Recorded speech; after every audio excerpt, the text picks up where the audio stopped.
इकडे लक्ष द्यायचंय. मगाशी आपण काय बघितलं, वर्ण मालेप्रमाणे म्हणजे अ आई प्रमाणे.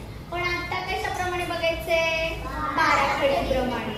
आता बाराखडीमध्ये कसं असतं, आधी ते अक्षर वर्ण, त्यानंतर त्याला काना लागतो, मग पहिली वेलांटी, मग दुसरी वेलांटी, याप्रमाणे ती वर्णमाला पुढे जाते, बाराखडीप्रमाणे पुढे जाते. तसं आता इथे दिलेलं आहे बघा, अक्षर कोणतं आहे, प.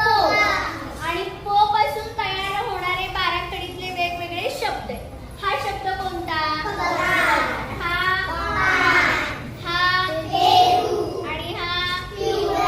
जरा त्याच्या पहिल्या अक्षराकडे बघा बरं, इथं काय आहे, इथं काय आहे, इथे काय आहे, आणि इथं काय आहे. मग बाराखडी पची येते की नाही तुम्हाला.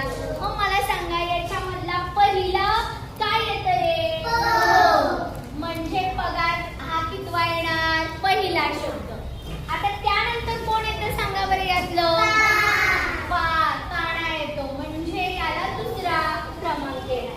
आता या पे आणि पी मधलं कोण येतं रे, त्यामुळे पिवळ्याला तिसरा क्रमांक येणार आणि पे शेवटी राहिलं म्हणून त्याला चौथा क्रमांक. आता प्रश्नात जावा.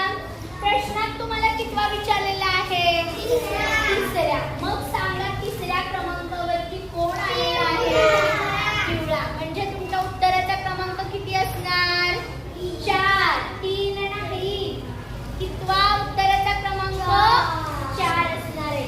आता तसंच यामध्ये शोधायचं आहे, बघूया.